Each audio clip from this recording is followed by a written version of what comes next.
Oleh karenanya, tentu kunci dari semua naik bahwa ini adalah produk hukum yang unlawful, tentu itu berbasis politik.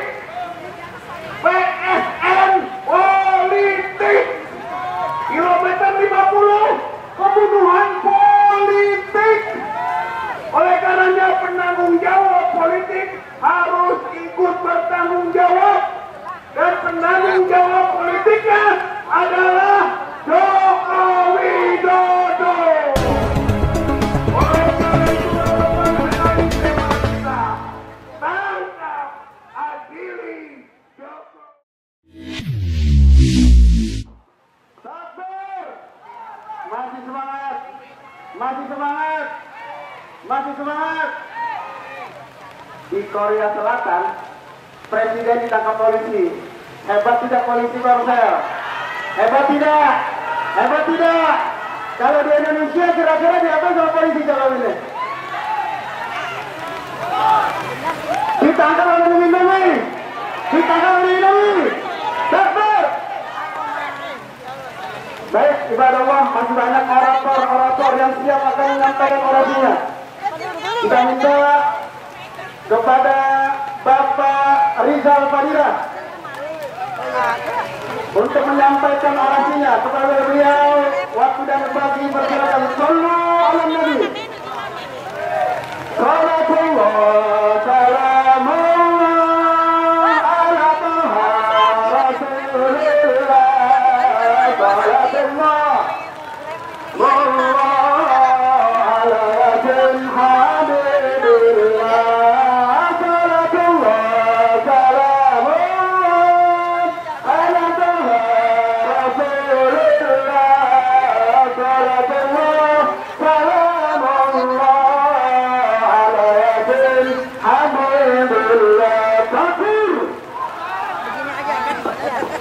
Assalamualaikum warahmatullahi wabarakatuh.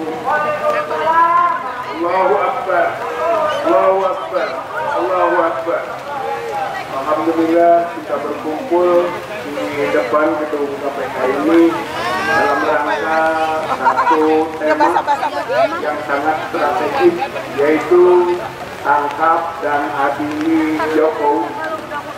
Karena kita semua tahu bahwa Jokowi itu sumber masalah bagi bangsa dan negara kita. Jadi selama Jokowi belum ditangkap dan belum diadili, negara ini dalam keadaan bahaya. Negara ini dalam keadaan terancam karena kerusakan bangsa dan negara. Alif bataknya adalah Joko Widodo. Jadi strategis sekali, inilah harapan kita juga kepada KPK untuk merespon aspirasi masyarakat, aspirasi rakyat tentang permasalahan di negara ini, khususnya berkaitan dengan korupsi. Bahwa ada rilis dari OTTIP itu adalah satu fenomena yang harus direspon oleh lembaga-lembaga pemberantasan korupsi di Indonesia, aparat penegak hukum, tentu saja termasuk KPK khususnya. Saudara-saudara sekalian yang saya hormati, bahwa korupsi Jokowi tentu banyak. Minal arti tidak sama dari bumi sampai langit. Jadi kalau ditumpuk-tumpuk dokumen ini sisi sekali.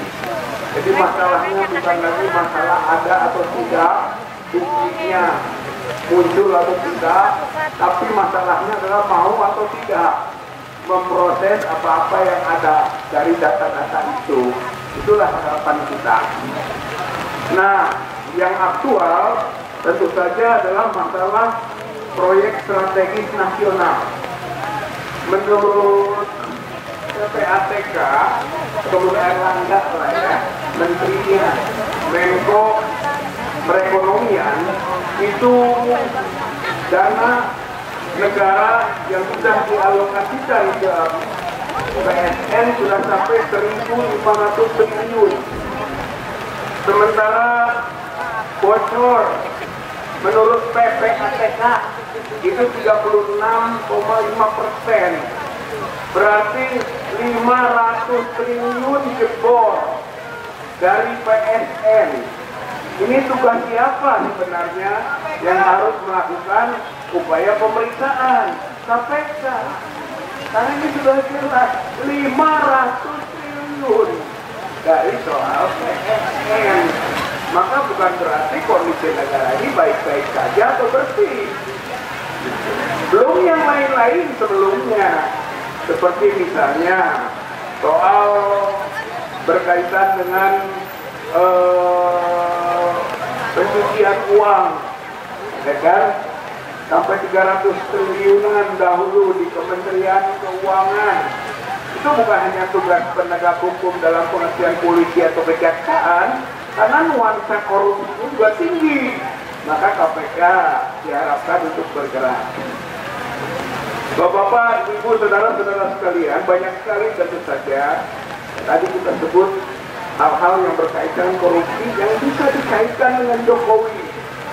Soal kereta cepat, soal IKN, soal tax amnesty, soal juga kasus-kasus rumah jabatan atau rumah hadiah negara.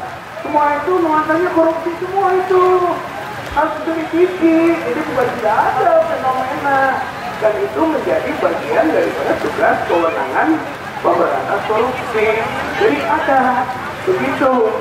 Dan kita ini untuk ada ekspresi, kilometer 50 itu ada nuansa korupsinya. Di mana Bapak Ibu? Begini, kilometer 50 itu unlawful killing, pembunuhan unlawful, pembantaian unlawful, tidak sesuai dengan hukum, berarti penyimpangan hukum. Maka semua dana yang dikeluarkan dalam kaitan dengan penyimpangan hukum itu namanya korupsi. Jadi ketika kepolisian bergerak dengan dana-dana APBN, dana-dana negara untuk satu keadaan yang unlawful, yang melawan hukum, maka dana-dana negara itu adalah dana-dana yang korupsi. Ketika juga misalnya aparat keamanan TNI yang mengeluarkan dana untuk kemudian kepentingannya yang unlawful, itu juga korupsi. Maka kita tahu kilometer 50 adalah produk intelijen. Oleh karena itu biaya-biaya yang dikeluarkan dalam operasi intelijen itu korupsi namanya. Maka itu biaya ke Dudung Abdurrahman dalam rangka membackup operasi tindakan hukum aparat penegak hukum itu korupsi. Biaya yang dikeluarkan oleh Budi Gunawan, Badan Intelijen Negara, untuk operasi Delima dalam rangka pembantaian 6 syuhada itu korupsi. Apalagi yang masuk ke Fadil Imran, yang dikeluarkan Fadil Imran itu, maka itu pun korupsi. Jadi sebenarnya tangkap Fadil Imran, tangkap Dudung Abdurrahman, tangkap Budi Gunawan, an itu, karena itu juga pelaku korupsi dalam konteks kilometer 50.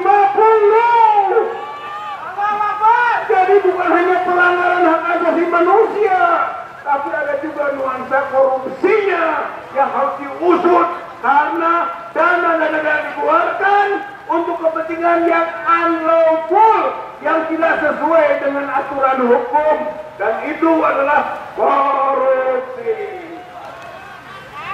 Oleh karenanya, tentu kunci dari semua naik bahwa ini adalah produk hukum pengepul, tentu itu berbasis politik. PSN politik. Kilometer 50 pembunuhan politik. Oleh karenanya penanggung jawab politik harus ikut bertanggung jawab, dan penanggung jawab politiknya adalah Joko Widodo. Oleh karena itu relevan sekali tema kita, tangkap, adili Joko Widodo, karena korupsi konteks kita saat ini. Di depan gedung KPK ini kita berbicara tentang korupsi, maka semuanya nuansa korupsi itu yang perlu dibongkar. Jadi bukan hanya membongkar pagar laut, bukan hanya membongkar pagar laut, bongkar korupsi Joko Widodo. Pagar boleh diangkat, tapi tenggelamkan Jokowi. Pagar boleh diangkat, tapi tenggelamkan Jokowi sebagai penanggung jawab korupsi di negeri ini. Selama Jokowi masih berkeliaran kemana-mana, negara dalam keadaan terancam dan bahaya. Maka tangkap dan adili. Insya Allah itu jalan penegakan kebenaran. Insya Allah itu jalan penegakan kejujuran. Insya Allah itu jalan penegakan keadilan. Dan kita semua berjuang untuk itu. Insya Allah. Kif sunaroyika fil hayati mujahidan, inal hayata akidah wa jihad. Peliharalah hidup kamu sebagai mujahid. Sesungguhnya hidup ini hanya dua, akidah keyakinan dan jihad perjuangan. Insya Allah Allah akan muliakan kita dan sukseskan perjuangan ini, karena tangan-tangan Allah akan turun menolong hamba-hambanya. Allahu Akbar, Allahu Akbar, Allahu Akbar. Assalamualaikum warahmatullahi wabarakatuh. Waalaikumsalam warahmatullahi wabarakatuh.